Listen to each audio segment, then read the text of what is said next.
मित्रों, एक बार एक चोर जो है वह चोरी करने के लिए निकला। तो उस दिन कुछ ऐसा हुआ कि वो पूरा घूमा लेकिन कहीं उसकी घात लगी नहीं। उस दिन उसे कहीं जुगाड़ फिट नहीं बैठा और घूमते घूमते, अब रात का समय है, चोर तो रात में निकलते हैं, आया एक तालाब के किनारे एक पेड़ था, उस पेड़ के नीचे बैठ गया। चांदनी रात थी, पूर्णिमा की रात थी, चंद्रमा पूरा निकला हुआ था तो हल्का फुल्का उजाला था। अब वो बैठा था, सोचे अब करूं तो क्या करूं, आज तो कहीं कुछ मिला ही नहीं, अब आज का काम कैसे चलेगा। हमने तो हर जगह बहुत प्रयास किया लेकिन आज नहीं कुछ हो पाया। इतने में वो क्या देखता है, तालाब में एक सुंदर हीरे का हार चमक रहा है। उसकी आंखें तुरंत खुल गईं, अरे ये तो लगता है काम बन गया। उसने जाके देखा तो एकदम बढ़िया चमचमाता हुआ हीरे के हार जो है उसमें दिख रहा था। वो उसमें कूद गया तालाब में। अब देखा तो कहीं कुछ है ही नहीं, फिर निकल के आया वापस। फिर जब थोड़ी देर के बाद जब पानी ठहरा तो फिर देखता है फिर हीरे का हार चमक रहा है। फिर कूद पड़ा वो, लेकिन फिर देखता है गायब। उसी पेड़ के दूसरे साइड एक महात्मा जी बैठ के राम राम कर रहे थे, तप कर रहे थे। बार बार पानी में कूदने जैसी आवाज आई तो महात्मा जी अपने ध्यान को छोड़ के इस तरफ आए। बोले, बालक लोग तो दिन में नहाते हैं, तुम रात में नहा रहे हो, क्या बात है। अरे बोले, महात्मा जी हम नहा नहीं रहे हैं। बोले, तो क्या कर रहे हो। बोले, ऐसा है, इससे अभी बैठो, अभी आपको दिखाते हैं।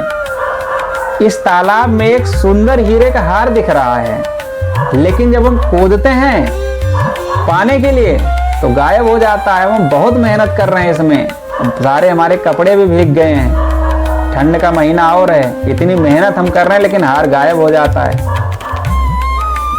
महात्मा जी ने क्या किया कि बोले कि हार नीचे को थोड़ी ना है, ऊपर देखो, ऊपर देखा तो किसी पक्षी के द्वारा चोंच में दबा के, जैसे कई बार पक्षी चोंच में दबा के लाते हैं, पेड़ पे बैठते हैं, छोड़ देते हैं, तो किसी के पक्षी द्वारा लाया गया वो हीरे का हार उसने छोड़ा होगा, किसी टहनी पर अटका हुआ था और उसकी परछाई वो दिख रही थी तालाब में। तो महात्मा जी ने कहा कि तुम मेहनत तो कर रहे हो लेकिन व्यर्थ मेहनत कर रहे हो। ऐसा करो, ऊपर जो है ना उसको ले लो। बोले कि महाराज ऊपर क्या करना, हम तो नीचे वाला लेंगे, कौन मेहनत करे उतनी दूर जाके। महाराज जी ने कहा, सुनो, यहाँ मेहनत करने से कोई फायदा नहीं है, ऊपर चढ़ो और मेहनत करो और उसको अपने हाथ में ले लो, नीचे वाला अपने आप आ जाएगा।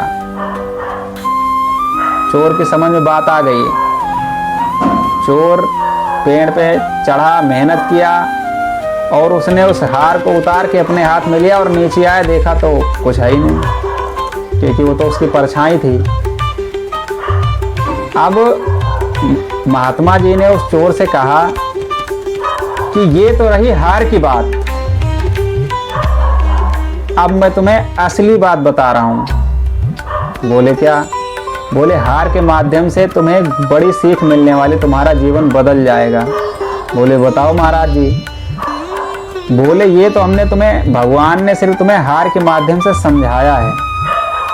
सच्चाई ये है कि यदि आप इस संसार में माया के बंधन में दौड़ते रहोगे, मेहनत करते रहोगे, लोगों के पीछे पीछे घूमोगे, लोगों के पैरों पे गिरोगे कि हमारा काम कर दो, या हमें धन दे दो, पैसा दे दो, संपत्ति दे दो, कपड़े दे दो, मकान दे दो, या हम अच्छे हो जाएं, हमें यश मिल जाए, हमारा सुयश चारों तरफ फैल जाए, तो आप लाख मेहनत कर लोगे पर ये माया का संसार है, यहाँ कोई सुनने वाला नहीं है।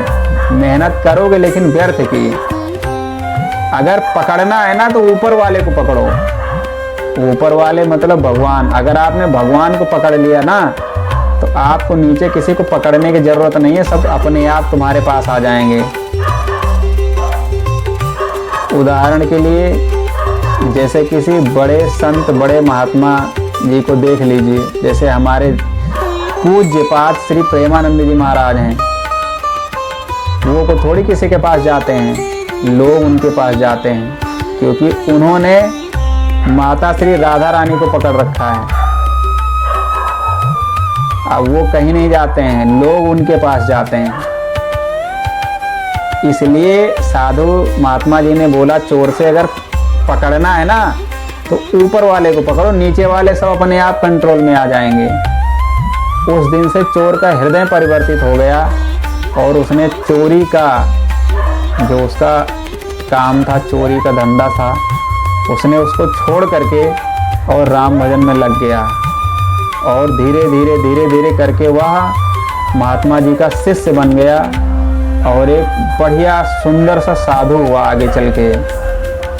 इसलिए हमारे जीवन में भी वही है, हमें किसी के पास नहीं जाना चाहिए, किसी से सहायता नहीं मांगनी चाहिए। हमें पकड़ना है तो भगवान को पकड़ो, ईश्वर को पकड़ो। ये अगर कृपा कर देंगे ना तो किसी के पास जाने की जरूर, लोग उल्टा आपके पास आएंगे। इसलिए हमें अपने इष्ट को, आप जिसको भी अपना इष्ट मानते हो, ईश्वर को, आप उनका सहारा ले लो, आप उनको पकड़ लो, ऊपर वाले को। जय श्री सीताराम।